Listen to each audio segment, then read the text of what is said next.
জি তাই, দেখি রান্নাঘরে যে। আপনি যাবেন আর ওরা ভয়ে পালাবে। পালাতে নিষেধ করব? আমি কি ভয় লাগে নাকি ওদের? আমাকে দেখিয়ে দিতে বলবো কোথায় কি আছে, এরপর যেদিকে খুশি যাক, বাকিটা আমি একা করে নেব। প্রয়োজন নেই, বিশ্রাম নিন। কখনো গিয়েছেন রান্নাঘরে? বিগত কয়েক বছর ওভাবে যাওয়া হয় না, কিন্তু একসময় রান্নাঘরের সাথে সখ্যতা ছিল। আজ রান্না শেষ হলে বলবে কেমন শেফ আমি। মোনা হাসছে। মোনাকে রুমে রেখে বের হবে ইমরান। দরজার কাছে গিয়ে ফেরত এসে মোনার কানে আলতো অধর ছুঁয়ে বলল, আজকে রাতটা আমার নামে। মোনা খানিকটা লজ্জা পেয়ে মাথা নোয়ালো। ইমরানের পুনরায় প্রশ্ন। পাবো না? চোখ তুলে মানুষটার দিকে তাকাতে কাছে এসে মোনার পাতলা নিম্নাষ্টে আলতো অধর ছুঁয়ে বলল, take rest, I am coming within 1 hour. আগামীকাল চয়নের বিয়ের প্রোগ্রাম। কাবিনের সময় মোনার অসুস্থতার জন্য যেতে পারেনি। সময় কত তাড়াতাড়ি পেরিয়ে যায়। বিয়ের উপহার কেনা শেষ হয়েছে।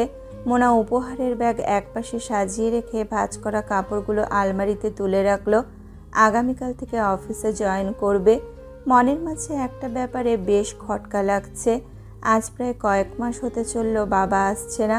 ফোন দেয়, কথাও হয়, তবে ভিডিও কলে অনেক দিন দেখে না। অবশ্য গত 1 মাস তো নিজেও অসুস্থ ছিল। আজ ভাবছে বাবাকে ভিডিও কলও দেবে, মেসেজ দিয়ে রাখবে, ফ্রি হলে ফোন দেবে। রান্নাঘরে ইমরানকে দেখে রীতিমতো ভয় পেয়ে চুপসে গিয়েছে 3 জন। রুবিনা একপাশে দাঁড়িয়ে কোনো মতে জিনিসগুলো দেখিয়ে দিচ্ছে। বাড়ির ঘরোয়া কাজের ইনচার্জ হিসাবে সে। আজ প্রায় 13-14 বছর। রাবিয়া মতিয়া মুখে কুলু পেটেছে। ইমরান সকলের জন্য বিরিয়ানি করবে জানালো। সব রকমের মশলা দিয়ে রেডি। একপাশে ব্লেন্ডারে লেমন মিন্ট করে রুবিনার হাতে ধরিয়ে দিয়ে বলল রাবিয়া মতিয়াকে দিতে। মেয়ে দুটো হাতে গ্লাস নিয়ে চমকে দাঁড়িয়ে আছে। বড় স্যারকে এতটা কাছ থেকে কাজ করতে কখনো দেখেনি। ওদের জন্য শরবত করে দিয়েছে। অবিশ্বাস্য ব্যাপার। রুবিনার কাছে এসব পরিচিত। কড়াইয়ে খুন্তি নাড়তে নাড়তে মতিয়াকে বলল, মতিয়া, তোমার বড় আম্মাকে ডেকে নিয়ে আসো। মতিয়া ছুট লাগালো। রাবিয়া ফিসফিস করে রুবিনাকে বলছে, আপা, স্যার যে রান্দা জানে এটি তো জানতাম না। স্যার তো ঘরোয়া সব কাজ পারে। ঈশানকে বড় করা থেকে শুরু করে ঘর সামলানো সব কাজ নিজেই করেছে। আমি তো এসেছি পরে। ইমরান রাবিয়াকে ডেকে লবণ টেস্ট করতে বলাতে রাবিয়া থতমত খেয়ে গেল। লবণ ঠিক আছে জানালো। ইমরান খানিকটা হেসে বলল, রাবিয়া, তোমার বাড়িতে কে কে আছে? স্যারের কেউ নাই। আম্মা মইরা গেছে, আব্বাই আরেক বিয়া করছে। আমারও তো বিয়া হয়েছিল, জামাই তালাক দিয়ে দিছে। এখন আর কেউ বিয়া করে না, আর আমিও করুম না। জামাইরা খালি মারে। দীর্ঘশ্বাস ইমরানের। কত স্বভাবের মানুষ আছে এই দুনিয়ায়, কত দুঃখে ভরা পৃথিবী। ভাবতেই মোনা পেছন দিক থেকে এসে দাঁড়িয়ে প্রশ্ন করে, কি করছেন? ভাবলাম তোমাদের আজ বিরিয়ানি খাওয়াই। আমি এই জিনিসটা ভালো পারি, সাথে বোরহানি চলবে, তুমি খাও। আমার খুব পছন্দের। ডান। রবিনা সব রেডি করে ফেলা ঝটপট। আমি বিরিয়ানিটা হলেই করছি। আর মোনালিসা, আমি কি একটি অনুরোধ করতে পারি? ইমরানের প্রশ্নে বাকিরাও উৎসুক। মোনা মাথা নেড়ে বলল, অবশ্যই। তোমাদের বাড়িতে ক্যাশিউ নাট সালাদ করেছিল কেউ একজন, মনে আছে? মায়োনিজ উইথ মাশরুম দিয়ে। হ্যাঁ মনে আছে। ওটা পারো? হ্যাঁ, ওটা আমিই করেছি। আগে প্রায় করতাম, এখন তো বাবাও নেই, করা হয় না। ফ্যান্টাস্টিক, আজ সেটা করো। আমি খুব পছন্দ করেছিলাম, কিন্তু লজ্জায় বলিনি তখন। কি অকপটে স্বীকারোক্তি। মোনা চোখের পলক ঝাপটে বলে, অবশ্যই, এখনই করছি। ধন্যবাদ। ফোনের মাঝে ঘোর আলাপন। তোর উচিত প্রোগ্রামটা সেরে নেয়া। তুমি আসো এরপর। ইমরান, বুঝতে পারছিস না কেন? আমি কবে ফিরবো ঠিক নেই। সবাইকে না জানিয়ে রাখবি ততদিন। আমার আদেশ, প্রোগ্রাম শেষ কর। আমি এলে গেট টুগেদার করব। আর যদি না করিস, ফোন করলে আর ধরবো না। মোনা মেসেজ দিয়েছে ভিডিও কলে কথা বলতে। এভাবে না জানি আর কত ভাই। আবার ইমরান হেসে বলে, দেশে সুস্থ হয়ে ফিরলে বাবা ডাকবো। আর যদি না ফিরি? আমাদের জন্য ফিরবে ইনশাল্লাহ। একবার ডাক। ইমরান হাসছে, মিনাজও হাসছে। নয়ন কলে যোগ করলো। নয়ন যোগ হওয়ার সাথে সাথে মিনহাজ বলল, নয়ন, ওরে বল আমাকে বাবা ডাকতে। ও জামাই, আব্বা ডাকো না কেন? শ্বশুরকে ডাকো। ছে, তুমি দেখি অবাধ্য অভদ্র জামাই। আমারেও মামা ডাকবা? ইমরান বিরক্তি নিয়ে বলে, একটা চড় দেব। বাবা না হয় ডাকলাম, কিন্তু মামা কি অর্থে? আমি মোনার মামা, সেই অর্থে। আচ্ছা, আগে আব্বা ডাক। পরে রাখবো, আমি রাখছি, মোনালিসা এসে পড়বে। মিনহাজ হেসে বলে। সুযোগ যদি না পাস আফসোস করবি রে ইমরান। ইমরানের বুক কেঁপে উঠল, তৎক্ষণাৎ বলে ফেলল। হায়াত আল্লাহর হাতে, নিজ থেকে এসব বলবে না মিনহাজ বাবা। ডাকলাম, এবার খুশি? আমি চাই না আমাদের মাঝ থেকে কেউ হারিয়ে যাক। চিরদিন হারিয়ে যাওয়ার যন্ত্রণা বাবা মা চলে যাওয়ার পর আমি তিলে তিলে বুঝতে পেরেছি। মোনালিসার শ্বাস প্রশ্বাস তুমি। আমি সত্যি সামলাতে পারবো না এমন কিছু হলে। মোনা ডাকছে। লাইন কেটে বারান্দা থেকে ভেতরে এলো। কিছুটা বিক্ষিপ্ত ইমরান আজ। অকস্মাৎ চেহারার রং পরিবর্তনে মোনা কপাল কুঁচকে বলল, কি হয়েছে? না তেমন কিছু না, সামান্য ঝামেলা হয়েছে অফিসের কাজে। চলো খেয়ে নেবো। ঈশান আর সোহান আরো পরে ওখান থেকে খেয়ে আসবে। রাতের খাবার খেয়ে কিছুক্ষণ গল্প করলো। খাবারের প্রশংসা সকলের মুখে মুখে। ইমরান সত্যি চমৎকার রাঁধে। যে রাঁধে সে চুলও বাঁধে, এমন কথার বিপরীতে আজ বলাই যায় যে পুরুষ রাঁধে সে সুখের মানে জানে, যদি সঙ্গ কাটে শখের নারীর হৃদয় তটে। এর মাঝে ঈশান সোহান এসে পড়েছে। ছেলেদের সাথে সময় কাটিয়ে নিজের শয়নকক্ষে ফিরল। রুমে প্রবেশ করতেই দেখতে পেল ফুলের গন্ধ, ঠোঁটের করে মুচকি হাসি, খানিকটা হলদে আলোতে ঝিমিয়ে যাওয়া কামরা, স্নিগ্ধ পরিবেশ। সোফায় বসে টেবিলের ওপরে ফোন রাখল। রুমের কোথাও তার উপস্থিতি নেই। হঠাৎ ঝুমঝুম আওয়াজ কানে আসছে, ছাদ বারান্দা থেকে আসছে। সেই দিকে তাকাতেই দেখতে পেল স্লাইডিং ডোর বন্ধ করে গোলাপি শাড়ি পরিহিত ইমরান জায়া প্রবেশ করছে। চুলে গুজিয়েছে বাগানের লাল সাদা গোলাপ, হাতের কাচের চুড়ির রুনুঝুন আওয়াজ কানে বাজছে। চুলগুলো একপাশে ছেড়ে দেওয়া। ইমরানকে দেখে খানিকটা হেসে ভ্যানিটির সামনে বসে চুলগুলো ক্লিপে মোড়ালো। ঘুরে ইমরানের দিকে তাকাতেই চোখে চোখ পড়েছে।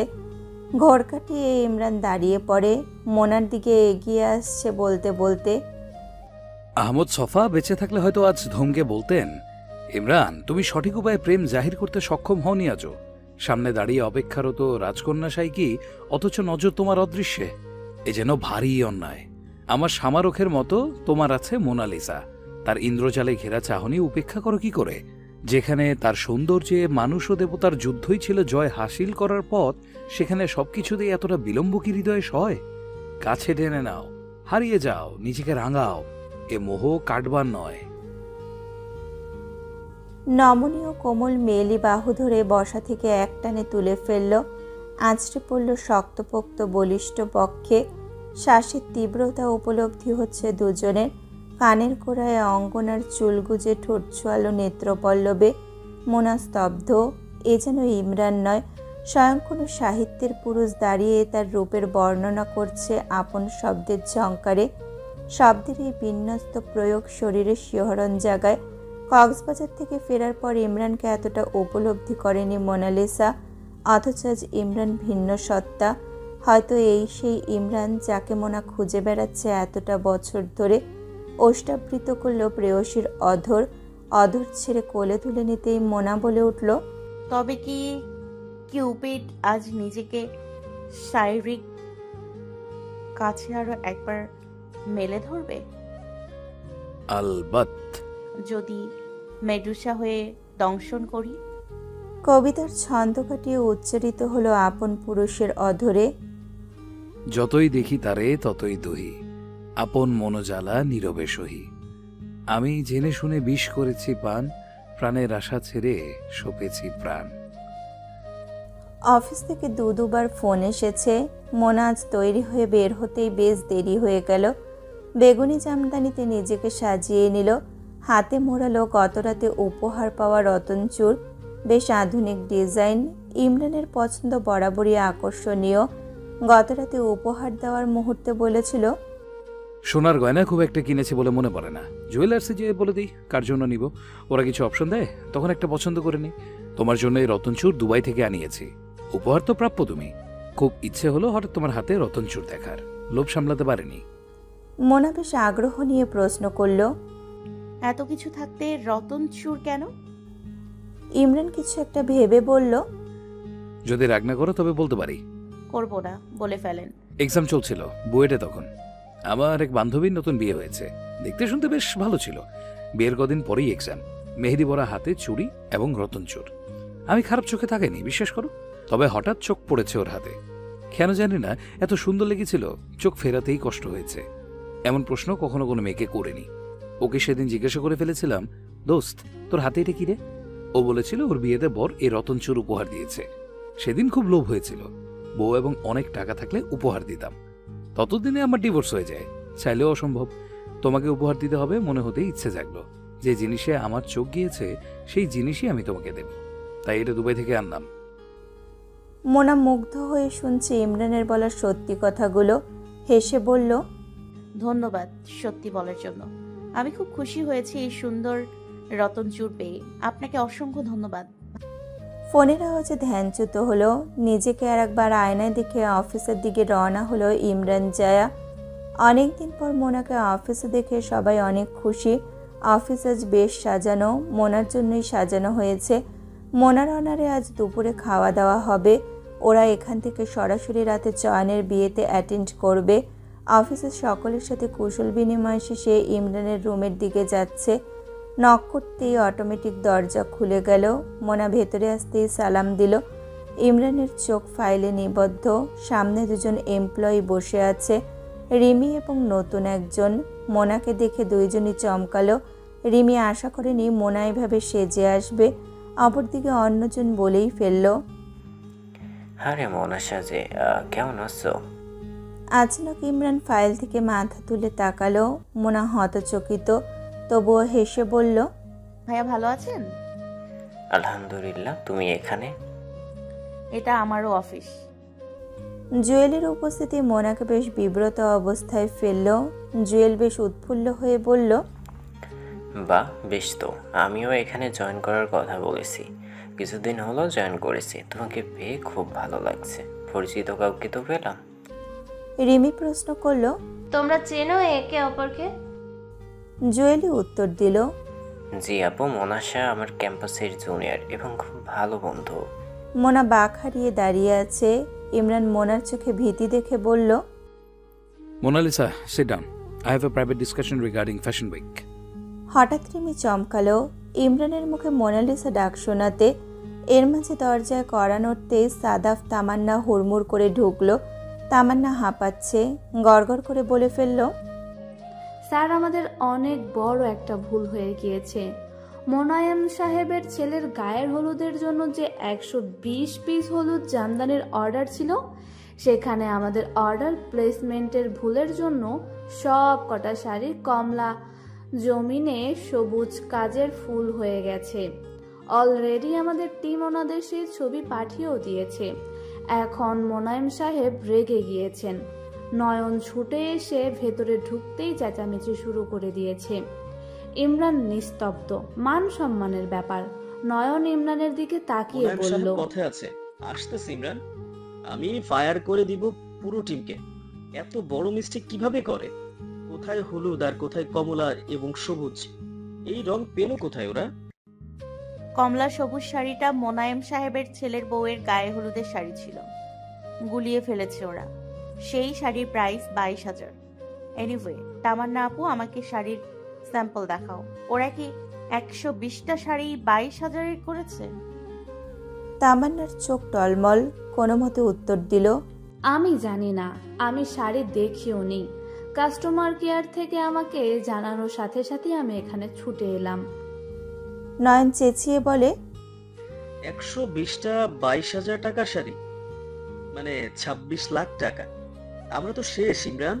ইমরান ঠান্ডা মাথায় মোনার দিকে তাকিয়ে বলল, ইনশাল্লাহ পারবে তুমি সামলে নিতে, চেষ্টা করো। না পারলে তো আমি আছি। মোনা মাথা নাড়িয়ে বলল, আমাকে একটু সময় দিন। তিহান স্যাম্পেলের শাড়ি নিয়ে ছুটে এসেছে। মোনা শাড়ি পর্যবেক্ষণ করে বলল, এটা তো 2,000-এর শাড়ি। তৎক্ষণাৎ তাঁতিকে ফোন দিতেই ঠোঁটের কোণে হাসি। ইমরানের দিকে তাকিয়ে বলে, মোনায়েম সাহেবকে ফোন দিয়ে বলেন যেন তাড়াতাড়ি আসে, ওনার প্রবলেম সলভ। নয়ন সহ মোনা শাড়ি হাতে বেরিয়ে গেল, সাথে পুরো টিম। কিছুক্ষণ পর মোনায়েম সাহেব অফিসে এসে চুপচাপ দাঁড়িয়ে আছে। উনি কেবিনের ভেতরে ঢুকতে নারাজ। ইমরান কথা বাড়াচ্ছে না, বাইরে সিটিং এরিয়ায় ওনাকে বসতে দেওয়া হয়েছে। মোনা আসছে বলে জানিয়েছে। ওপর থেকে নিচে নেমে এলো মোনা। মোনায়েম সাহেবকে দেখে সালাম দিল। উনি কথা বলতে অনিচ্ছুক। ইমরানের রাগ উঠছে, নিজের অপমান সহ্য হয়। মোনাকে এভাবে উপেক্ষা করার অপমানটা তীরের মতো লাগছে। মোনা চোখের পলক ঝাপটে সায় দিল। মোনায়েম সাহেবের দিকে তাকিয়ে বলল, মোনায়েম সাহেব, আমরা খুবই দুঃখিত এমন একটা ঘটনার জন্য। আমি কোনো কথা শুনতে চাইছি না। ছেলের প্রোগ্রাম ফেলে ছুটে এসেছি। ভাইয়া, আমার একটু কথা শুনুন। আপনার সব অভিযোগ মাথা পেতে নিব। আমাদেরই যেহেতু ভুল, শুধরানোর দায়ভারও আমাদের। আপনারা যে শাড়ি অর্ডার প্লেস করেছেন, সেই শাড়ির ডিজাইন আর নতুন শাড়ির ডিজাইন সেম, কালারটা ভিন্ন। এখন সমস্যা হচ্ছে সবাই হলুদ চেয়েছে, হাতে সময় নেই। না হয় নতুন শাড়ি করে দিতাম, আবার আপনি কিনতে গেলেও দেরি হবে, অনুষ্ঠান পন্ড হবে, লসও হবে আপনার। আমি চাই আপনারা আমাদের শাড়িগুলো রিসিভ করুন। এক্ষুনি পেমেন্ট দিতে হবে না। আমি যতদূর জানি আপনি আমার বাবা ইমরান সাহেবের এবং মামার খুব কাছের। সেই ক্ষেত্রে না হয় ছেলের বিয়ে উপলক্ষে উপহারই ধরে নিলেন। আরেকটা ব্যাপার হচ্ছে, আমি শাড়ির সাথে মেয়েদের জন্য 120 সেট ম্যাচিং হলুদের ফুলের গহনা পাঠাচ্ছি। ছেলের জন্য একটা জামদানি শেরওয়ানি এবং ছেলের বউয়ের জন্য আমার কালেকশনের হলুদের ব্রাইডের সবচেয়ে ইউনিক শাড়িটা দিচ্ছি। যদি কারো পছন্দ না হয় তখন না হয় আপনি জানাবেন, উপহার হিসেবে নিন, টাকা লাগবে না। এতটুকু ভুলের জন্য এতদিনের সম্পর্ক নষ্ট করে তা কি ভালো দেখায়? টাকার কাছে সম্পর্ক হেরে যাবে। মন ভিজল বোধহয়। মোনায়েম সাহেব ছেলের শেরওয়ানি সহ বাকি সব আইটেম দেখতে চাইলেন। প্রোডাক্ট দেখে উনি নিজেই চমকে গেলেন। এক দেখাতে পছন্দ, চিন্তা শুধু বাড়ির মেয়েদের শাড়িগুলো পছন্দ হবে কি না সেটা, না হলেও ম্যানেজ করে নেবে। কিছুটা কনভিন্স হলে মোনাকে প্রশ্ন করলেন, আপনার বাবা কে? আমি তখন খেয়াল করিনি। নয়ন হেসে বলল, মোনা আমার ভাগ্নি, মিনহাজ ভাইয়ের মেয়ে। মোনায়েম তৎক্ষণাৎ একটা মিষ্টি হাসি দিয়ে মোনার দিকে তাকিয়ে মাথায় হাত রেখে বলল, ভালো থাকো, অনেক দোয়া করি। খুব বুদ্ধিমতী তুমি। আমি তো চিনতেই পারিনি রাগে। নয়ন ভাই, ইমরান ভাই আমার আসলে রাগ নিয়ন্ত্রণে ছিল না। আমি খুব সরি আমার ব্যবহারের জন্য। বোঝেনি তো, বাড়িতে মেয়েরা মন খারাপ করে কান্নাকাটি শুরু করে দিয়েছে। ইমরান মোনায়েম সাহেবের দিকে তাকিয়ে বলল, ইটস ওকে ভাই। তবে আমি খুবই কষ্ট পেয়েছি ভাই। আপনারা সবাই উপস্থিত আছেন। অর্ডার নিয়েছে মিসেস ইমরান। ওনার তো একবার অ্যাপোলজি চাওয়া উচিত ছিল। উনি দেখা করতেও আসলেন না। সাদা ফোরন কেটে বলে, সরি স্যার, ইমরান স্যারের তো ওয়াইফ নেই, উনি কীভাবে অর্ডার নেবেন? ইমরান মোনার দিকে তাকালো। মোনায়েম সাহেব বিস্মিত হয়ে বললেন, ইমরান ভাই, অর্ডার কাকে দিলাম? আপনি যে কথা বলিয়ে দিলেন। আজই তবে মোক্ষম সময়। বোকা বনে গেল সকলে। অফিসের অনেকে মোনায়েম সাহেবকে বোঝাতে এসেছেন উনি কিছু একটা ভুল করছেন। কোলাহল তৈরি হলো। ইমরান নিশ্চুপ, সে নিজে থেকে কিছুই বলবে না। মোনা নিজে যদি তার পরিচয় দেয় তবেই সেটা তার প্রাপ্তি। মোনা খানিকটা এগিয়ে এসে হেসে নিচ থেকে বলে উঠল, আমি মিসেস ইমরান। প্রথমে বিশ্বাস করেনি, দ্বিতীয়বারের প্রশ্নেও মোনার একই উত্তর, জি ভাইয়া, আমি টিউলিপের চেয়ারম্যান ইমরান শরীফের সহধর্মিনী। মোনায়েম সাহেব ঘাড় ঘুরিয়ে মুখে হাত দিয়ে বলে, ইয়া আল্লাহ। নীরব নিবিড় গুমট পরিবেশ। মোনায়েম সাহেব পুনরায় প্রশ্ন করলেন, ম্যাডামের নির্দেশ। ইমরান মোনার চোখের দিকে তাকিয়ে মোনায়েম সাহেবকে প্রতি উত্তর করল। অফিসের বাকিরা এমন কথা শুনে স্তব্ধ। অফিস জুড়ে বরফ শীতল অবস্থা। হুট করেই অফিসটা শান্ত প্রশান্ত হলো। থেমে গেল সব কোলাহল। মোনার গলার স্বর ছাড়া আর কিছুই শোনা যাচ্ছে না।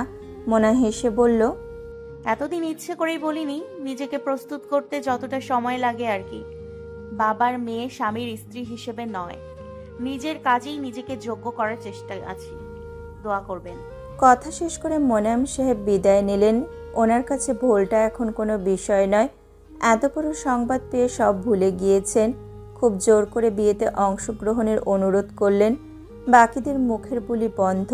মোনা একটু জোরে সবাইকে বলে উঠল, এত ঘাবড়ানোর কিছু নেই, আমি আপনাদের আগের মোনাই। ডেজিগনেশন বা সম্পর্ক পরিবর্তনে অফিসের ওপর কোনো প্রভাবই পড়বে না। আমি সেই মোনালিসা যার নামে আপনাদের ব্র্যান্ড। ইমরান সবার সামনে একটাই বাক্য উচ্চারণ করলো, আজকের জন্য ধন্যবাদ মোনালিসা। সাহসটা আপনিই দিয়েছেন। ইমরান এবং নয়ন বিশদ আলোচনায় বসেছে। আলোচনার উদ্দেশ্য প্রোগ্রামটা দ্রুত ঘরোয়াভাবে সেরে নেওয়া। তবে ইমরানের মন টানছে না। কিন্তু প্রোগ্রাম সেরে মিনহাজকে না জানিয়ে মোনাকে নিয়ে সে থাইল্যান্ড যেতে চায়। এভাবে মোনাকে বাবা থেকে দূরে রাখা উচিত নয়। যদি কোনো দুর্ঘটনা ঘটে যায় তখন হয়তো কাঠগড়ায় ইমরানকে দাঁড়াতে হবে। সন্ধ্যা ঘনিয়ে আসতেই মোনাকে নিয়ে বের হলো ইমরান। কনভেনশন হলের দিকে যেতে যেতে গাড়িতে টুকটাক আলাপ চলছে। রবিনকে বলল, রবিন, মতিঝিল হয়ে যেও, হাকিম চাচার দোকানের সামনে দিয়ে। Okay sir. ইমরান মোনার দিকে তাকিয়ে বলল, আমি না গেলেই ভালো হতো। কেন? জানি না, মনে হলো তুমি অসুস্থতে পড়তে পারো। মোনা এগিয়ে এসে ইমরানের হাত জড়িয়ে বলল, জীবনে অস্বস্তিতে দুবার পড়েছি, আর পড়ব না। কোন দুবার? বিয়ের দিন রাতে আপনার পেছনে নামাজ পড়েছিলাম। খানিকটা ভয় পেয়েছিলাম, কারণ জানতাম আমি আপনার অপ্রিয় নারী। আর দ্বিতীয়বার? দ্বিতীয়বার কক্সবাজার সেই রাতে আমাকে দেখে, আমার কথা শুনে আপনার অনেক কনফিডেন্ট মনে হয়েছিল, তাই না? ইমরান হেসে বলল, মনে হয়নি, তুমি অনেক ভয় পেয়েছিলে, চোখ মুখ দেখে বুঝেছিলাম। তবে মন থেকে সম্পর্কে আগাতে চেয়েছো বলে সায় দিয়েছি। তবে তুমি সত্যি লজ্জায় ছিলে, কিন্তু প্রকাশ করনি। মোনা মাথা নুইয়ে রেখেছে। ইমরান কাছে টেনে বলল, এখন তো সুপার কনফিডেন্ট থাকো, ব্যাপার কি? কোনো ব্যাপার না। এমন মনে হয় যে লাইফটা এনজয় করা প্রয়োজন, আর আপনি আশেপাশে থাকলে আমার এমনিতেই খুশিতে উঠতে ইচ্ছে করে আগের মতো। মোনালিসা, তুমি টায়ার্ড হও না আমাকে এইভাবে মুগ্ধ হয়ে অবজার্ভ করতে করতে? না, আপনার চুল সব পেকে গেলেও হবে না। ইমরানের ঠোঁটের কোণে হাসি, হেসে বলল, আমার সব চুল পাকতে হয়তো আরো কিছু বছর, তখন তুমি বাড়ন্ত নারী। ভালো লাগবে না আমাকে তোমার সাথে? কোথায় এত বয়স আমাদের? হিসেব করুন, আমার 22 প্রায় শেষ, আপনার 42, মাত্র তো 20 বছর। আপনার যখন চুল পাকবে আমি না হয় চুলগুলো সব সাদা করে নিব, চলবে? ইমরান গাড়িতে শব্দ করে হেসে উঠল। মোনাও হাসছে। মোনার মেহেন্দি রাঙানো রতন চূড়ো চুল ভর্তি হাত নিজের হাতের মুঠোয় পুরে বুকের কাছে চেপে ধরে বলল, সেদিন আমার সেই ক্লাসমেটের হাতের দিকে চোখ পড়েছিল। মন্তব্য করেছি মনে মনে, বেশ সুন্দর। তবে আল্লাহ আমার মনের আশা এমনভাবে পূর্ণ করলো, ওই হাতগুলোর চেয়ে ঢের আকর্ষণীয় হাত আমার করে দিল। আজ এই হাত দুটো থেকে তো রীতিমতো হিংসা হচ্ছে। কেন? আমি ছাড়াও অনেক মানুষ এই হাত দেখেছে, নিশ্চিত হাতের প্রেমে পড়েছে। মোনা মিটিমিটি হেসে বলল, চোরের মনে পুলিশ পুলিশ। সকালে ইনস্ট্যান্ট মেহেদি পড়েছি আপনাকে খুশি করব বলে। মুখটা কেমন বেজার করলেন। আমার তো সন্দেহ হয় আপনি সেই ইমরান সাহেব তো, যিনি আমাকে উঠতে বসতে ধমকের উপর রাখতেন। আর এখন কি? এখন কিছু না। তোমাদের এই মতো, তাই তো? মোনা উপর নিচ মাথা নাড়ল। ইমরান ঘাড় ঘুরিয়ে জানালার দিকে তাকিয়ে বলল, মোনালিসা, দেখো দেখো, এই চাচাটা প্রায় সময় চুড়ি বিক্রি করে। তোমার হাতের কাছের চুড়িগুলো ওনার কাছ থেকেই কিনেছি। জানো, ওনার স্ত্রী প্রতিদিন ওনাকে হাতে মেখে দুপুরে ভাত খাইয়ে দেয়। একদিন আমিও খেয়েছি চাচির হাতে। উফ, রান্নার চেয়ে কি স্বাদ, জাস্ট ভোলা যাবে না। তোমাকে কাল বলেছিলাম না মতিঝিলের এই রাস্তা দিয়ে নিয়ে যাব? দেখো, ফুটপাতেও সুখ, আর আমরা সুখ খুঁজে বেড়াই অট্টালিকাতে। সুখে থাকতে জানলে মাটিতে থাকা যায়, জানেন না? মাটিতেই তো ছিলাম। ইমরান হাসছে। মোনা সেই হাসি দেখে মুখ ভেঙচে বলল, জি, আপনি তো রাস্তায়ও ছিলেন, তাই না? ইমরান হাসে। মোনার দিকে তাকিয়ে বলে, ছিলাম তো দুদিন। ঈশানকে রিক্তার কাছে রেখে দুদিন আমি রাস্তায় ছিলাম। তখন রিক্তা হোস্টেলে থাকতো। নয়ন অনুরোধ করেছিল 2 দিন ঈশানকে রাখতে। আমি বাসা পাওয়া অবধি সারাদিন আমার কাছে থাকতো, রিক্তা ক্লাসে থাকতো, রাতে রিক্তার কাছে। বাবা তো বাড়িতে ঢুকতেই দেন এর আগে। আপা তখন শ্বশুর বাড়িতে। উপায় কি, তাই রাতে না ঘুমিয়ে রিক্তার হোস্টেলের নিচে বটগাছের নিচে থাকতাম। নয়নের বাসায় থাকতে বলেছিল, আমি ঈশানকে এইভাবে একা রেখে যেতে পারিনি। মোনার দিকে তাকাতেই লক্ষ্য করলো মেয়েটার চোখ ছলছল। ইমরান হেসে বলে, পাগলি, কাঁদবে না তো? হুটহাট মনে পড়ে তাই বলি। এসব ভুলে গিয়েছে, আমি নিতান্তই মাটির মানুষ। হুট করে টাকা পেয়ে ধ্যান হারিয়ে ধরাকে সরাজ্ঞান করা কাম্য নয়। তোমার বাবা মামা সবই জানে। তবু যে কেন আমার মতো মানুষের সাথে বিয়েতে রাজি হলেন আল্লাহ পাকি জানে। গাড়ি কনভেনশন হলের সামনে। ভেতরে প্রবেশ করতেই পরিচিত অনেক বন্ধুদের সাথে দেখা, স্কুল কলেজ ইউনিভার্সিটির বন্ধু, এছাড়া এহসান স্যারের সহকর্মী শিক্ষক প্রায় অনেকের সাথে দেখা। বেশ কিছুক্ষণ থেকে রাত হলো বাসায় ফিরতে ফিরতে। আজ চয়ন এবং স্যারকে একসাথে দেখে মোনার নিজের বিয়ের কথা মনে পড়ল, হাসিও পেল। বছর চারেক আগে এমনই পাগলামি করেছে দু বান্ধবী, একে অন্যের পছন্দের মানুষ নিয়ে নাক ছিটকেছে, অথচ আজ তারা দুইজনই পছন্দের মানুষদের পেল চড়াই উতরাই করে। সকাল থেকে অফিসের পরিস্থিতি বেশ থমথমে। গতকালের ঘটনা কারোরই যেন বিশ্বাস হচ্ছে না। ইমরান সকালে অফিসে ঢোকার পর থেকে অবস্থা আরও গুরুতর। ফাইল নিয়ে কেউ ভেতরে আগাচ্ছে না। জুয়েল এখনো দ্বিধায় আছে। রিমি থম মেরে আছে। যাকে ঘিরে এত স্বপ্ন সে নাকি দুদিনের মোনার হয়ে গেল, এ যেন মেনেই নিতে পারছে না। 11টায় মোনা অফিসে ঢুকেছে। কমলা রঙা জামাতে ফুলের মতো ফুটফুটে সুন্দর লাগছে দেখতে।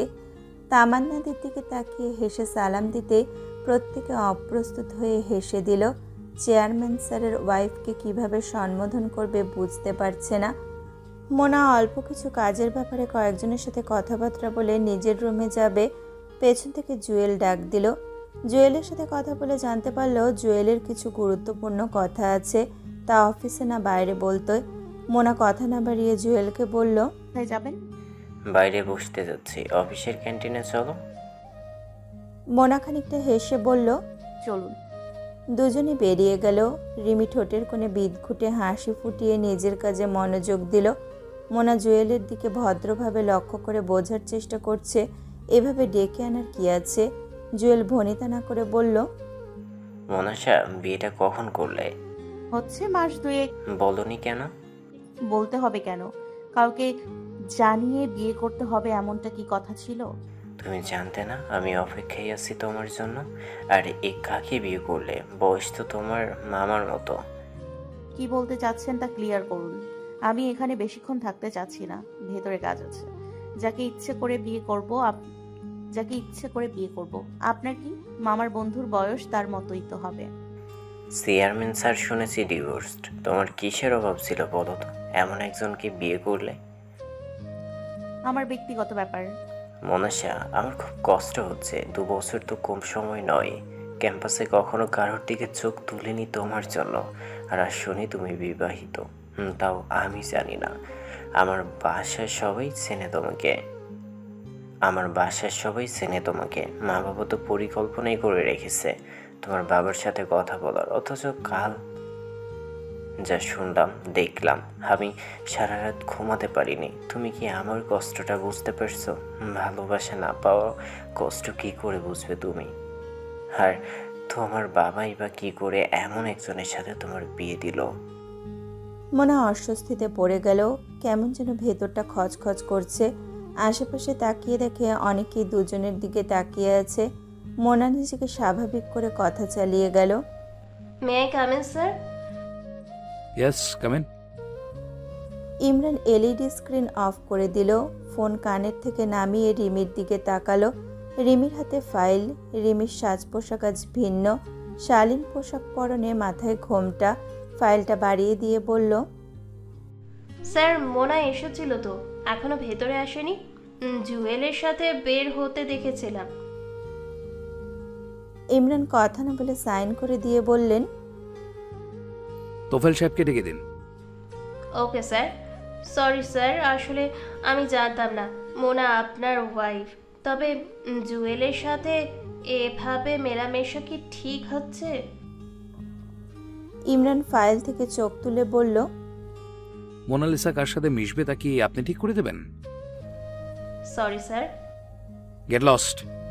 রিমি কুটিল হাসি দিয়ে বের হতে হতে দেখতে পেল মোনা দরজা দিয়ে ঢুকছে। মনে মনে ভাবছে, যেভাবে গতকাল চমকে দিয়েছিলে তেমনই ভাবে আজ থেকে এক একটা কাজ করে আমি চমকে দেব। রিমিকে উপেক্ষা করে ভেতরে ঢুকে দরজা লক করে দিল। মোনার হাতে একটা ক্যাটালগ দিয়ে ইমরান বলল, সব রেডি? ঈশান কি রাজি হয়েছে হাঁটার জন্য? মোনা মাথা ঝেঁকে বলল, হয়েছে। কফি খাবে? না। ইমরান মনোযোগ দিয়ে ল্যাপটপে কাজ করছে। মোনা ইমরানের দিকে তাকিয়ে বলল, বাসায় চলে যাব, আমার শরীর ভালো লাগছে না।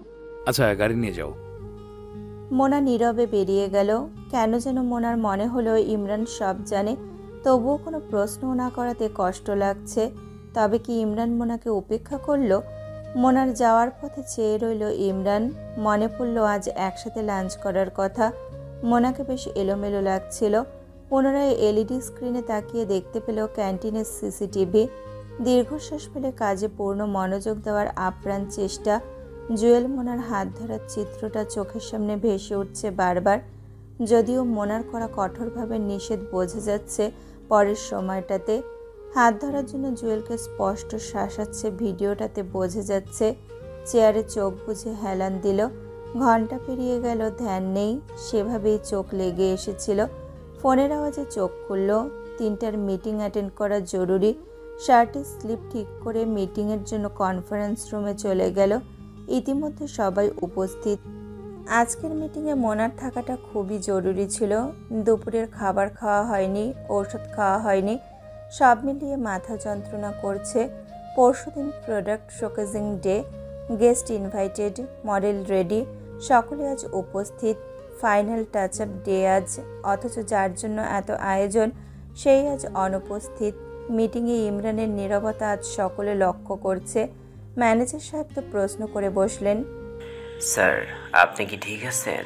অসুস্থ লাগছে? ইমরান মিনিটখানেক সময় ম্যানেজারের দিকে তাকিয়ে মাথা নেড়ে জানালো ঠিক আছে। সোহান মোনাকে টেক্সট করলো, রিপ্লাই আসছে না। নয়ন পুরো মিটিং গুছিয়ে নিল। মিটিং শেষ হওয়া মাত্রই ইমরান চেয়ার ছেড়ে উঠে বেরিয়ে গেল। নিজের কেবিনে প্রবেশ না করে বেরিয়ে যাবে রিমি ডেকে বলল, স্যার, মোনাকে ফোন দিয়েছিলাম, ধরছে না। ও কি যাবে আমাদের সাথে? অফিস আজ ক্লোজড হয়ে যাবে এখনই।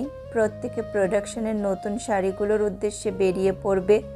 রিমির পেছনে সবাই এসে দাঁড়িয়েছে। ইমরান ফোন বের করে নিজেও বেশ কয়েকবার কল করলো। কল রিসিভ না হওয়াতে সোহান এবং নয়নের দিকে তাকাতে এই দুজন মুখ ফ্যাকাশে করে রেখেছে। নয়ন বলল, মোনা কাল আসবে, ওর শাড়িটা ভালো না। ইমরান কথা না বলে বেরিয়ে গেল। রিমির ঠোঁটে জিতের হাসি। জুয়েলও মোনাকে বেশ কয়েকবার ফোন দিয়েছে। অফিসের নিচে এসে সবাই গাড়ির জন্য দাঁড়িয়ে আছে। সবার থেকে খানিকটা দূরে নীরবে দাঁড়িয়ে আছে ইমরান। সকলের মাঝে কানাঘুষা চলছে। এমনিতেই অফিসের হটকেক ছিল ইমরান মোনা। এর মাঝে ইমরানের নীরবতা। গাড়ি এসে দাঁড়ালো সামনে। কেয়ারটেকারের সাথে কথা বলতে বলতে হেলে দুলে এগিয়ে আসছে মোনা। হাতে একটা গোলাপি হাওয়াই মিঠাই, একটু করে মুখে দিচ্ছে আর মাথা নাড়ছে। সকলকে সামনে দেখে মুখ ঘুরিয়ে ইমরানের পাশে দাঁড়ালো। হাওয়াই মিঠাইয়ের শেষটুকু নয়নের মুখে পুরে দিয়ে বলল, নয়নের চক্ষু ছানা বড়া। উত্তর দিল, তুই না বাড়ি গেলি? না, আমার কথা শোনো। একা তো খেলে ভালো কথা, আমার স্বামীটা যে খায়নি সেদিকে খেয়াল রাখলে না কেন? সকলে ভ্যাবাচাকা খেয়ে গেল। ইমরান গম্ভীর স্বরে বলল, কখন এসেছো? মোনা ভ্রুকুচকে বলে, গিয়েছি নাকি, মন খারাপ ছিল অনেক, তাই আশেপাশে রাস্তায় হেঁটেছি, ফুচকা খেয়েছি, লেমন মিন্ট খেয়েছি। লাঞ্চ করার কথা ছিল না একসাথে, আপনি তো জিজ্ঞেসও করেননি। এসব ফুচকা মিন্টে পেট ভরে? দুপুরে তো আমার এবং আপনার দুজনের মেডিসিন আছে, খাওয়া উচিত। ক্ষুধা পেয়েছে। কাচ্চি ভাই থেকে খাবার এনেছি, এই যে ব্যাগে খাবার নিয়ে ঘুরছি, খাবো, আসেন। ইমরানের হাত ধরে টান দিল। ইমরান আটকে দিয়ে কিছু বলবে, এর আগে নয়ন অট্টহাসিতে ফেটে পড়ল। হাসতে হাসতে বলে, এজন্যই ভাবছিলাম চারদিকে এত অন্ধকার কেন। এখন অবশ্য রোদ উঠবে। যা যা মোনা, খেয়ে নে। ইমরান প্রগাঢ় স্বরে বলল, তুমি যাও, আমার ক্ষুধা নেই। একা তো খাবো না আজ, একসাথে লাঞ্চ করার কথা ছিল। এখন কি লাঞ্চের সময়? বললাম তো খাবো না, গাড়িতে বসে খেয়ে নাও। আমার কাজ আছে, এখন ক্ষুধা নেই। ইমরানের ধমক খেয়ে মোনা মেজে ঝাড়িয়ে ফেলেছে। নিজেকে এতটা সময় কষ্টে স্বাভাবিক রেখেছে, অন্যদের মতো কষ্ট চাপিয়ে ধুকে ধুকে ভেতরটা ছিন্ন করতে পারবে না সে। আচমকা ইমরানের হাত ছেড়ে দিয়ে রিমির সামনে দাঁড়ায়। সবার সামনে রিমিকে বলে উঠল, যে মুখ দিয়ে বেশি পটর পটর করো মুখটা একদম সেলাই করে দিব আমার স্বামীর দিকে তাকালে। বেহায়া মহিলা, বেহায়া মহিলা। কি বলছো তুমি ইমরান সাহেবকে রুমে গিয়ে? ইমরান পেছন থেকে ডাক দিল, মোনালিসা। আপনি এখনো একে সহ্য করছেন কেন? এখনো ইমরান সাহেব, তামান্না আপু, সাদা ভাইয়া, শোনো, তোমাদের বান্ধবী আর ইমরান সাহেবের মাঝে ঝামেলা পাকানোর জন্য বলে এসেছে জুয়েল ভাইয়া আমাকে নিয়ে ক্যান্টিনে গিয়েছে। জুয়েল তাজ্জব বনে গেল, কিছুটা ভীত হলো, ভয়ে ইমরানের কাছে এসে বলল, স্যার। ইমরান সকলের সামনে থামিয়ে দিয়ে মোনাকে ধমকে বলল, Monalisa, this is too much. আমি তোমাকে কিছু বলেছি? মোনা জোর গলায় বলে উঠল, কি নিয়ে বলবেন? আপনি বলতে পারবেন না কি নিয়ে বলবেন? আপনি আমাকে সন্দেহ করেননি তাই প্রশ্ন করেননি, কিন্তু মিস রিমি উল্টাপাল্টা যখন বলল। নয়ন মাঝে বাধা দিয়ে বলল, গাড়ি তো ওর, দেখছি আমি। আমার প্রবলেম আমি দেখব, তুমি দেখার হলে তখনই দেখতে মামা। রিমি অতি অপমানে রেগে বলল, যা সত্যি তাই বলেছি, সবাই দেখেছে জুয়েলের সাথে বের হতে। আমি তো স্বাভাবিকভাবেই স্যারকে বলেছি, এত রিয়েক্ট করার কি আছে? রিমির দিকে ফিরে চোখ মুখ কুচকে দাঁতে দাঁত লাগিয়ে আঙুল তুলে শাসিয়ে বলল, এতদিন ভদ্রভাবে বুঝিয়েছি, অভদ্রতা দিয়ে আর নয়। কিসের সত্যি বলেছ? তোমাকে কি ইমরান সাহেব প্রশ্ন করেছে রিমি মোনা কার সাথে গিয়েছে? তাহলে পণ্ডিতি করতে গিয়েছো কেন? খবরদার আমার ইমরান সাহেবের দিকে চোখ দিলে চোখ উপড়ে ফেলবো, চুল ছিঁড়ে ন্যাড়া করে দিব। আমি খুব ভালো আবার খুব খারাপও, তোমার হিস্ট্রি পুরা মহল্লা জানে। জব বাঁচাতে চাইলে ভদ্র হয়ে যাও, নতুবা যে কয়জনের পকেট ফুটো করেছো তাদের ফোন দিয়ে তোমার অ্যাড্রেস দিয়ে দিব, বুঝছো? যে একটা ডিগ্রি তোমার কোথাও জব পাবে না।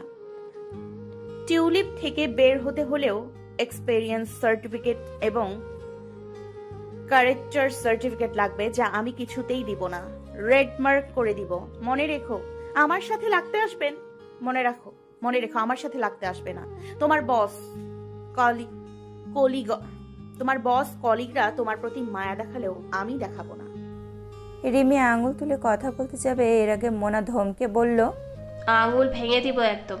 কেউ আমাদেরকে তোলার সাহস করে না, বাবা আর ইমরান সাহেব ছাড়া। আর আমিও তোয়াক্কা করি না, সুতরাং ভাঙার সময় ভাববো না আঙুলটা কার। Mind it.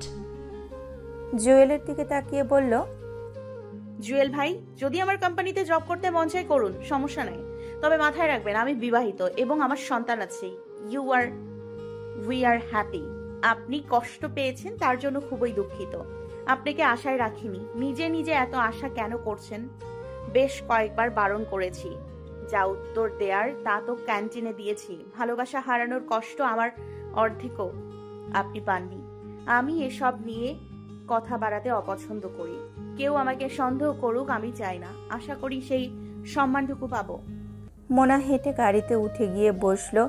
ইমরান নয়নের দিকে তাকাতেই নয়ন শেষ বাজাতে শুরু করলো।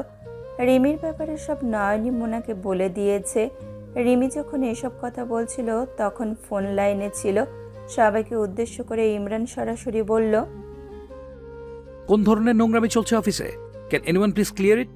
মনে হচ্ছে এটা অফিস নয়, একটা প্রেম পীড়িতের কারখানা। এসব তো আমি সহ্য করবো না। জুয়েল কাল আমার সাথে দেখা করবেন, সেই সাথে রিমিও। আপনাদের অফিস পছন্দ না হলে please, thank you, leave it. There are a lot of office in the capital. Why are you wasting your valuable time here? আজ শুনছি very upset. Actually weird. চলুন এখন। গাড়িতে উঠে মোনা গাল ফুলিয়ে কাচ্চি ভাইয়ের প্যাকেটটা খুলে নিজে নিজেই খেতে বসেছে। ইমরান উঠতেই মুখ ঘুরিয়ে খাওয়ায় মনোযোগ দিল। নয়ন মিরারে দেখে মোনাকে বলল, খাইয়ে দে তোর জমিদারকে, না খেয়ে আছে। ইমরান ক্রোধ সামলাতে না পেরে গাড়িতে চেঁচিয়ে উঠল, তোরা পেয়েছিসটা কি? সার্কাস চলছে?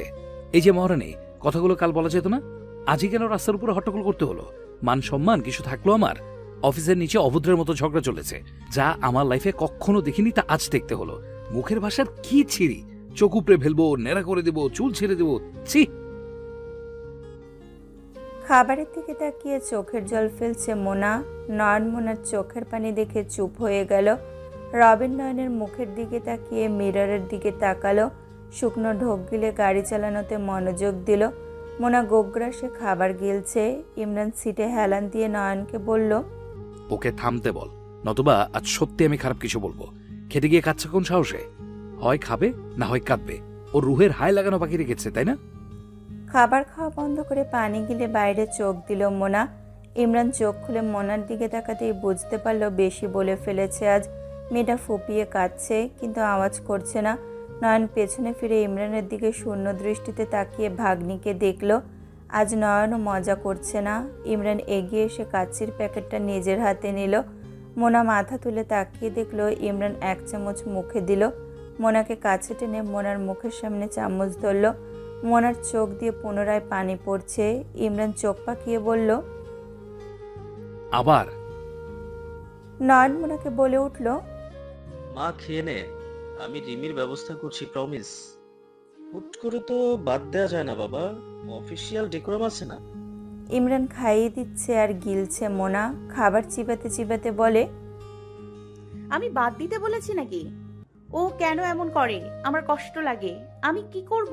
ইমরান সাহেবকে কি সব বললো ও? ইমরান সাহেবকে কি সব বললো? ইমরান সাহেবকে কি সব বললো? আমি বিশ্বাস করিনি। মোনা কথা বাড়ায়নি, নিজের মতো করে চুপ করে বাইরে নজর দিল। এভাবে ইমরান কখনো বকা দেয়নি। রিমির জন্য এভাবে হেনস্থা হতে হলো। এর প্রতিদান রিমিকে দিতে হবে। কত দ্রুত সময় পেরিয়ে যায়। এতগুলো মাসের ঝক্কি ঝামেলা শ্রমের মাধ্যমে শেষ হলো দেশীয় জামদানি প্রদর্শন। হোটেল প্যান প্যাসিফিক সোনারগাঁওয়ে জাঁকজমকভাবে সম্পন্ন হয়েছে। শেষ মুহূর্তে ঈশান এবং মোনালিসা একজনও স্টেজে ওঠেনি। শোস্টপার হিসাবে স্টেজে উঠেছে চৈতি। মোনার ডিজাইন করা ফিউশন জামদানি লেহেঙ্গা নিয়ে ওঠার কথা ছিল, যা হারিয়ে যায়। পরে জামদানি শাড়ি নতুন করে কাজ করিয়ে তার শোকেজিং করা হয় এবং সাথে মেল মডেল হিসাবে উঠেছে জুয়েল, সাফায়েত, তিহান সহ আরও কয়েকজন। চারিদিকে সাড়া ফেলে দিয়েছে জামদানির প্রতিটি কাজ। একটি সফল প্রোগ্রামের পর সকলের মন আজ প্রফুল্ল।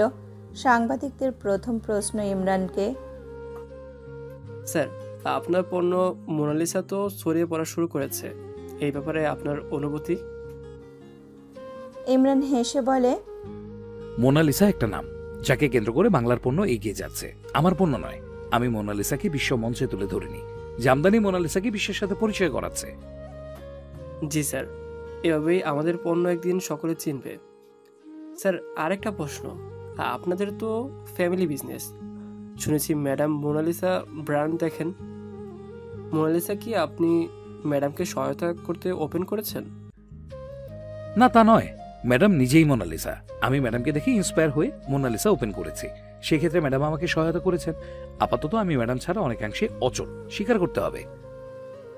মোনা এলো খানিক বাদে। কয়েকটা প্রশ্ন করার পর যে যার মতো নিজের কাজে ব্যস্ত হলো। একটি সফল ফ্যাশন মোমেন্ট শেষ করে সবাই বাড়ি ফিরছে। সেদিনের পর থেকে মান অভিমানে ভরা হৃদয় যুগল। আজ মোনা অফিস থেকে শুরু করে হলে আসা অব্দি অফিসে 2-1 ছাড়া কারোর সাথেই কথা বলেনি। বাইরে গাড়ির জন্য প্রত্যেকে ছন্নছাড়া হয়ে দাঁড়িয়ে আছে। মোনার হাতে ফোন। ঈশানও মাকে বিরক্ত করছে না।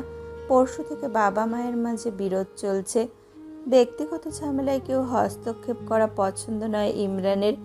ইমরান অদূরে বিভিন্ন কোম্পানির এজিএম, সিইও, চেয়ারম্যান এবং ক্লায়েন্টদের সাথে আলাপে মগ্ন। মোনার শোস্টপার হওয়ার সিদ্ধান্ত যে সে নিজেই বাতিল করেছে তা কেউ টের পায়নি। সবাই ভেবেছে ইমরান হয়তো বাধা দিয়েছে। তামান্না, চৈতি, সাদাব এগিয়ে এলো। সাদাব প্রশ্ন করল, ম্যাডাম, আপনার কি মন খারাপ? মোনা হেসে দিল। দুপাশে মাথা নেড়ে বলল, ভাইয়া ঠিক আছি। তিহান কোথা থেকে উড়ে এসে বলল, এই ভাই দেখ তো, কে যেন আমার শার্টটাতে কি ফেলেছে। সাদাব তিহানের গায়ের শার্টটা ঘুরিয়ে চিৎকার দিয়ে উঠল, তিহানের বাচ্চা, শার্টে কি লাগাইছে এসব? তিহান লাফিয়ে উঠে গায়ের থেকে শার্ট খুলে চিৎকার দিয়ে উঠল, কি লাগাইছি দোস্ত? কি আছে আমার শার্টে? তামান্না এবং চৈতি এগিয়ে এলো। তামান্না বলে উঠল, কি লাগছে তা না বলে চিল্লাচ্ছ কেন? আরে কি বলবো, দূরে যা। এই তুই শার্ট খোল শরীর থেকে। আমার একটা টি শার্ট আছে, এটা পর। কোথায় ছিল এই শার্ট? রিমির ব্যাগে। ভেতর থেকে রিমি ছুটে আসছে। একই কাজ কে যেন রিমির শাড়িতেও করেছে, এখনো কস্টিউম ছাড়েনি। এদের মাঝে হট্টগোল দেখে নয়ন এবং ইমরান এগিয়ে এলো। সাদাফের এক্সট্রা টি শার্ট ছিল বলে তিহান রেহাই পেল, বকেই যাচ্ছে। এদিকে রিমির অবস্থা করুণ। এই শাড়িটা আজ শখ করে পরে এসেছিল, আদি মোহিনীমোহন কাঞ্জিলালের শাড়ি। গত বছর অফিস ট্যুরে ইন্ডিয়া গিয়েছিল সবাই, তখন কিনেছে। পুরো ঘটনা শুনে নয়ন বলল, যা হওয়ার হয়েছে, বাসায় নিয়ে যেতে চাইলে নিয়ে যাও, নতুবা ফেলে দাও। আমার প্রশ্ন, গ্রিন রুমে নোংরা কি করে এলো? গ্রিন রুম তো সিকিউর। তিহান বলে উঠল, স্যার, কাজটা গ্রিন রুমের পাশের রুমটাতে হয়েছে। রিমির জন্য সব হয়েছে। আমার আর ওর আসতে একটু দেরি হয়ে গেল না, তখন আমি শার্টটা খুলে ড্রেস চেঞ্জ করছিলাম পাশের রুমে। পরে রিমিও সম্ভবত ওখানে করেছে, আর ওর ব্যাগে আমার শার্ট ছিল। রিমির দিকে তাকিয়ে চিৎকার দিয়ে বলল, তোকে কে বলেছিল আমার শার্ট তোর শাড়ির সাথে রাখতে? আমার ব্যাগে রাখলি না কেন? রিমি বলে উঠল, দেরি হয়ে যাচ্ছে দেখে। সাদাব বলে উঠল, ব্যাগ আর কি কি আছে দেখ। রিমি ব্যাগে হাত দিয়ে একটা নোংরা ডায়পার বের করে চিৎকার দিয়ে উঠল। ঈশান দূর থেকে মিটমিট করে হাসছে। মোনার চোখ ঈশানের দিকে যেতেই পিছিয়ে এসে প্রশ্ন করলো, বাবা হাসছো কেন? ঈশান মাথা নামিয়ে মাকে ফিসফিস করে বলে, মা, কাজটা কিভাবে হয়েছে আমি দেখেছি। মোনার চক্ষু ছানা বড়া। কিভাবে? ইনফ্যাক্ট ড্যাপারটা এই ব্যাগে রাখতেও আমি দেখেছি, কিন্তু আমি বুঝতে পারিনি যে এটা ওই বাচ্চার মায়ের ব্যাগ না, আর এটা নোংরা ডায়পার। এই মহিলার জন্য তোমার আর পাপার মাঝে ঝামেলা হয়েছে। দেখো কিভাবে শাস্তি পেয়েছে। প্রোগ্রামে একজন গেস্ট এই কাজ করেছে। ওই রুমে বেবির ডায়পার চেঞ্জ করে ফেলার জায়গা পাচ্ছিল না দেখে মনে হয় এই ব্যাগে রেখেছে। আচমকা জুয়েল কান্নার মতো আওয়াজ করে উঠল। রিমি জুয়েলের দিকে তাকিয়ে হাত জোর করে বলছে, মাফ করে দাও, আমার এত টাকার শাড়িও শেষ। এদিকে ইতিমধ্যে শার্ট প্যান্ট পরে নিয়েছে যা রিমির ব্যাগে ছিল। ঘটনা বুঝতে পেরে ইমরান গাড়ির ড্রাইভারকে ডেকে এনে টাকা দিয়ে জুয়েল এবং তিহানের জন্য ড্রেস নিয়ে আসতে বলল। রিমির দিকে তাকিয়ে বলল, পরনের শাড়িটি আপনি নিয়ে নেন, স্টোরে আর দেওয়ার প্রয়োজন নেই। দু একটা দুর্ঘটনা এমন হয়, এক একজনের রিয়েকশন দেখে আমি ভীষণ অবাক। আপনারা সামান্য ডায়াপার নিয়ে এমন হুলস্থুল বাঁধিয়ে দিয়েছেন কেন? আমি কিছু বললে বলবেন বস বাজে ব্যবহার করেছে, বস ভালো না, ওই মহিলা না হয় না বুঝে রেখেছে। আপনাদের কি কমন সেন্স ছিল না? আমরা ড্রেস চেঞ্জ করার আগে দেখে শুনে চেঞ্জ করি। প্রোগ্রাম শেষ হয়েছে অনেক আগে, এতক্ষণ বসে সময় নষ্ট না করে আগে চেঞ্জিং সেরে নিলেই তো হতো। সে সময় তাড়াহুড়া করে চেঞ্জ করছেন বলেই তো এই দশা। যাক, যা হওয়ার হয়েছে। তিহান এবং জুয়েল ভেতরে যেয়ে বসেন, ফ্রেশ হয়ে এরপরে বের হবেন। আমি ম্যানেজারকে বলে দিচ্ছি ড্রাইভার ড্রেস এনে দিচ্ছে, আর মেয়েরা সব বাসা যান। ঈশানের দিকে তাকিয়ে বলল, ঈশান, মাকে নিয়ে গাড়িতে ওঠো। মোনা সামনের দিকে যাওয়ার সময় জোরেই বলল, যে যেমন তার সাথে তাই ঘটে। তিহান নাকে কান্না করে বলে, আমি কি করেছি? বান্ধবীকে আশকারা দিয়েছেন, আরো দেবেন। এখন তো বাচ্চার ডায়পার, একদিন কদিন পরে কমোডের মধ্যে পড়বেন। মোনা ঈশানের হাত ধরে গাড়িতে উঠে গেল। ঈশান অনবরত হাসছে। ইমরান নয়ন পরিচিত একজনের সাথে আলোচনায় ব্যস্ত। রবিন ঈশানের দিকে তাকিয়ে রহস্যময় হাসি দিল। ঈশান চোখের দিকে সানগ্লাসটা ঠেলে দিয়ে গাড়িতে মায়ের পাশে আরাম করে বসল। মনে পড়ে গেল কিছুক্ষণ আগের কথা। পুরো কারসাজি ঈশানের। রিমির ব্যাগে ডায়পার রাখার পরামর্শ ঈশান ও রবিন দিয়েছে সেই গেস্টকে। কদিন ধরেই রবিন খেয়াল করছিল রিমির এসব। রবিনের কাছ থেকে বিভিন্ন তথ্য নিতে চাইতো। বাড়ির কাজের বুয়া এবং ড্রাইভার এই দুইজন হলো তথ্যের ভাণ্ডার। সেই থিওরি অ্যাপ্লাই করতে চেয়েছিল। রবিন ঈশানকে জানিয়ে দেয়, আর আজ দুটো মিলে এসব করেছে। রিমি জানেও না সামনে ওর জন্য ঈশান, রবিন এবং সোহান কি রেডি করে রেখেছে। গাড়ি থেকে নেমে রিমি বাসায় ঢুকে সব এলোমেলো করে নিজের রাগ ঝাড়ছে। মোনাকে সে দেখে নেবে, এই জবটা সে ছাড়তে চাইছে না। মোটা অঙ্কের বেতন পায় এখানে। অন্যদিকে জুয়েলকে আজ নিজের দলে আনতে চেয়েও পারেনি। জুয়েল জব করবে না তা ইমরানকে জানিয়েছে। যেখানে মোনা আছে সেখানে ইমোশন থাকবে। নিজ থেকে ইমরানকে জানিয়েছে। ইমরান আর একটা কোম্পানিতে রেফার করেছে জুয়েলকে। জুয়েলের এই উদ্যোগটা বেশ মনে ধরেছে ইমরানের। মুখ ফুটে না বললেও সে নিজেও চেয়েছে জুয়েল না থাকুক, থাকলেও অন্য ব্যবস্থা করত। রিমি ইমরানের অতীত জেনে ফোন দিয়েছে কাকনকে। মোনার অবস্থা নাজেহাল করে তবেই সে শান্তি পাবে। কাকন ফোন রিসিভ করতেই নিজের দুর্বিসন্ধিমূলক পরিকল্পনা বলল। মনোযোগ দিয়ে ওপাশ থেকে সব শুনে কাকন জানালো সে সাহায্য করতে রাজি। রিমি সঙ্গী পেয়ে আমোদিত, মাথায় যত দুষ্টু পরিকল্পনা সব সাজিয়ে নিল। গাড়ি গেট পেরোতেই বাড়ির পাশটা ঝলমলে রোশনাইতে রাঙানো। গাড়ি থেকে নেমে বাড়ির সকলের সাথে ভেতরে প্রবেশ করতেই দেখতে পেল লিভিং এরিয়াতে অতিথিদের সমাগম। মোনা বিস্মিত হলো। রিক্তা সালমা এগিয়ে এলো। সালমা জড়িয়ে ধরে কপালে চুমু দিয়ে বলল, রিক্তাও আদর করছে। মোনা এখনো বুঝতে পারছে না এত অতিথির কারণ। ঈশান সোফায় বসে থাকা অতিথিদের সাথে কোলাকুলি করছে। উৎসব মুখর পরিবেশ। ইমরান নয়ন বাইরে এখনো। আইরিন এগিয়ে এলো, মোনার হাত ধরে সবার মাঝে নিয়ে এলো। সবাইকে পরিচয় করিয়ে দিয়ে বলল, তোকে অনেকদিন ধরে দেখতে আসবো আসবো করে সময় পাচ্ছি না। জামাই ফোন করে বলার সাথে সাথেই চলে এলাম আমরা। তোর চাচু আসছে রাস্তায়। আইরিনের দিকে তাকালো হাসি মুখে। কি সুন্দর সম্বোধন। একজন প্রৌঢ়া এগিয়ে এসে মোনাকে জড়িয়ে ধরে বলল, আমাকেও ইমনের বউ। আইরিন প্রত্যুত্তরে বলল, হয় তাই কষি পাইলা কোনে এমন বউ, লইয়া যামো লগে কইরা। তুষি বাধা দিয়ে বলে, ইস সাহস কত বুড়ির, ভাবিরে নিতে দিলেই তো দিবা। ইস সাহস কত বুড়ির, ভাবিরে নিতে দিলেই তো নিবা। তোমার ফোন দিয়ে বুঝি না আমারেও নিছিলা, নিয়া তুমি গোবর ধরে রাইছো। ভাবির জীবনেও এই বুড়ির বাড়ি যাবে না। তোমার হাতের মাটির চুলা লেপাবে, গোবর ধরাবে। ভাগ্যিস আপা যে আমাকে উদ্ধার করেছিল, নয়তো বুড়ির সব কাম আমাকে দিয়ে করাতো। রোকেয়া অভিমান করে বলে, ওই আইরিন ইস্তুর বইয়ের সব পা বেশি, আমি তো জ্ঞানামের কাম শেখাইতেছিলাম। আরও কয়েকজন এসে মোনার সাথে পরিচিত হলো। এর মাঝে ইমরান ভেতরে প্রবেশ করতেই সকলে সালাম দিয়ে দাঁড়িয়ে পড়ল। পুরুষরা কোলাকুলি করছে। খালা ছুটে এসে জড়িয়ে ধরল। ফুপু সিঁড়ি দিয়ে নামছে ইস্তিয়াকের সাহায্য নিয়ে। ইমরানকে পেয়ে আত্মহারা। এক পাশে ফুপু, অন্য পাশে খালা। দুইজনকে জড়িয়ে ধরে ইমরান প্রশ্ন করল, ভালো আছো তোমরা? এতদিন পর ছেলেকে পেয়ে দুইজনই আবেগ আপ্লুত হয়ে কাঁদছে। কেউ ইমরানের মায়ের কথা বলছে, তো কেউ বাবার কথা। কিছুটা আবেগে ভাসল ইমরান নিজেও। লিভিং এরিয়া জুড়ে নীরবতা। সকলকে সামলে ইমরান বলে উঠল, বসো তোমরা, আর কাঁদতে হবে না। সময় চলে যায় তো। বাবা মায়ের জন্য কাঁদছো, আমার বয়স কম হয়েছে। দুদিন পর দেখবে আমিও থাকবো না। সব জল একসাথে ফেলে দিবে নাকি? বড় চাচা এসে ইমরানের কাঁধে হাত দিয়ে বলল, আল্লাহ তোকে সুস্থ রাখুক, বাঁচিয়ে রাখুক সবার জন্য। কি বলিস এসব? ছেলেটা ছোট, সবে বিয়ে করলি, অশুভ কথা মাথায় আনবি না। মাসফি আসফি সবাই এসে চাচাকে জড়িয়ে ধরল। বউয়েরা এসে পরিচিত হলো। মোনার সাথে পরিচয় পর্ব শেষ হলো।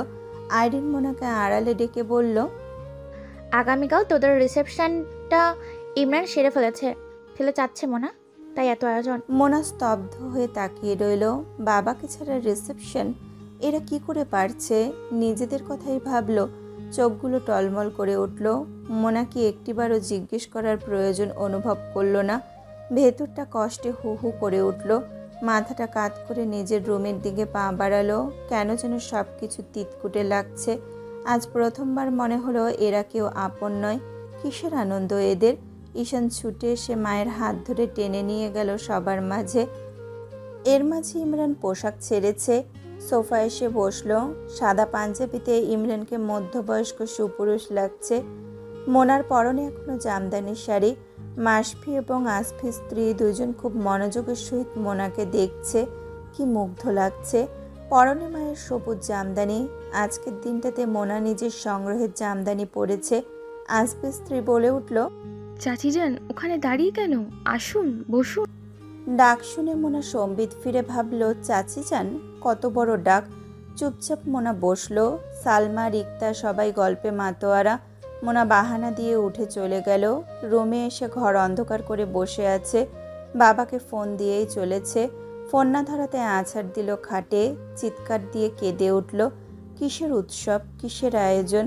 মাকে ডাকতে ঈশান রুমে এসেছিল। দরজা লাগানো দেখে কড়া নাড়বে এর আগেই মায়ের আর্তনাদ শুনে ভয় পেয়ে গেল। মা কাঁদছে ভেতরে, দিশাশূন্য হয়ে ছুটে গেল নিচে। এভাবে ঈশানকে ছুটতে দেখে সবাই সিঁড়ির দিকে তাকালো। ইমরান সোফা থেকে দাঁড়িয়ে পড়ল। ঈশান জোরে বলল, পাপা রুমে আসো। আইরিন আসতে চাইলে বলে, ফুপি তুমি পরে আসো, তোমাকে ডাকবো আমি। ইমরান প্রশ্ন করল, কি হয়েছে? ঈশান বাবার হাত ধরে টেনে নিয়ে এলো রুমে। রুমের বাইরে থেকে মোনার কান্নার আওয়াজ শোনা যাচ্ছে। ইমরান কড়া নাড়ল জোরে, খুলছে না দরজা। ঈশান আইরিনের কাছ থেকে অতিরিক্ত চাবিটা নিয়ে এলো। ভেতরে ঈশান প্রবেশ না করে বাবাকে বলল, মায়ের মন খারাপ আজ 3 দিন ধরে, হয়তো খারাপ লাগা কাজ করছে, সামলে নাও। নেক্সট আমি দেখছি। এর মাঝে পাপা তুমি প্রোগ্রামটা করবে বলেছ, নানা ভাই আসলেও করা যেত। এটাই হয়তো মায়ের মনে উঠছে নামছে, বুঝতে পারছো পরিস্থিতি। ইমরান ছেলেকে বিস্মিত হয়ে দেখল। ছেলে বড় হয়েছে, কলেজে ভর্তি হলো। আজ বাবাকে পরিস্থিতি বুঝিয়ে বলছে। ইমরান ছেলেকে জবাবে বলল, আমি জানি পাপা তুমি বেশ আপসেট। নানা ভাইয়ের অসুস্থতার ব্যাপারটা মায়ের কান অবধি পৌঁছলে তো আমরা পাগল হয়ে যাব, সামলাবো কি করে তখন? এর মাঝে তুমি অবুঝের মতো কাজ করো। কি নারেটিভের কথা নিয়ে দুজনের মাঝে বিরোধ ঘটালো। পাপা মানায় তোমাকে এইসব? তুমি কিন্তু আমাকে ভুল বুঝছো বাবা। আমি তোমার মায়ের অ্যারোগেন্ট আচরণের জন্য রাগ করেছি। না করবে না তো? কেন করবে? রাগটা তোমার জন্য দেখিয়েছে। তুমি কারো ভালোবাসা না পেতে পেতে অনুভূতিহীন হয়ে যাচ্ছ পাপা, তাই মায়ের ভালোবাসা চোখে পড়ছে না। এনিওয়ে আমরা পরে ওসব ভাববো, আমি নিজটা সামলাই, তুমি মাকে ঠিক করো। গেলাম। এক ছুটে নেমে গেল ঈশান। ইমরান ছেলেকে দেখছে আর ভাবছে, এই ছেলে এত বুঝদার হলো কি করে। ভাবনা ছেড়ে রুমে ঢুকে দেখতে পেল মোনা মেঝেতে হাত পা ছড়িয়ে বসে আছে, মাথা খাটে। দরজা আটকে লাইট জ্বালিয়ে নিচে বসলো ইমরান, চোখের কাজল ছড়াছড়ি। মোনার কাঁধে হাত দিতেই মেয়েটা অনড় হয়ে ঠোঁটে আওড়ালো, মেয়েরা বিয়ের পর বুঝি এতটাই অপ্রয়োজনীয় হয়ে ওঠে যে পারিবারিক অনুষ্ঠানের জন্য মত আছে কি নেই সেটুকু দেওয়ার অধিকার থাকে না। ইমরান মোনার হাত দুটো মুঠো ভর্তি করে বলল, অবশ্যই থাকে।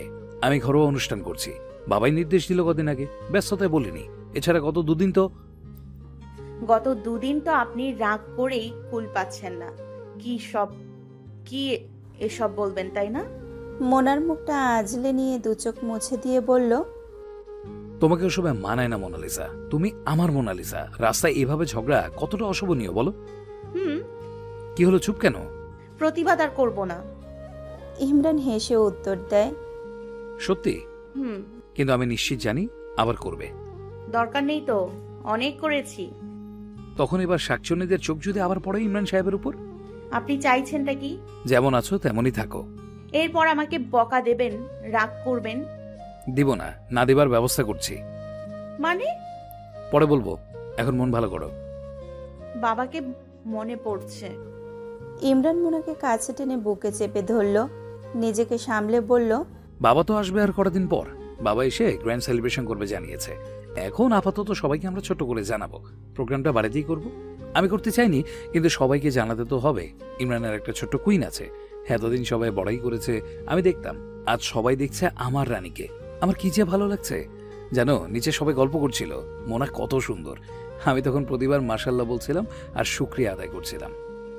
মোনালিসা, ধন্যবাদ। কেন? মোনার দু চোখ মুছে দিল ইমরান, কপালে অধর ছুঁয়ে বলল, স্টেজে ওঠেনি বলে তুমি নিচে যখন বসেছিলে তখনই সকালে হা করেছিল। উপরে উঠলে অনেকে ছবি তুলতো, ওখানে সবাই ভালো ছিল না। ইভেন আমি মোটেও চৈতিদের হাঁটার পক্ষে ছিলাম না। মডেলদের ব্যাপারটা অন্যরকম, তারা অভ্যস্ত। পরে চৈতির আগ্রহ থেকে বাধা দিইনি, মেয়েটা কষ্ট পেতে পারে। মোনা চুপচাপ গুটি মেরে ইমরানের বুকে লেপটে আছে। ইমরান থুতনি উঠিয়ে বলল, ফ্রেশ হবে না? সবাই নিচে অপেক্ষা করছে। এতক্ষণে বউ পাগলা তকমা পেয়ে গিয়েছে হয়তো। পেলে পাবে, আমি পাইনি। জামাই পাগল পেয়েছো নাকি?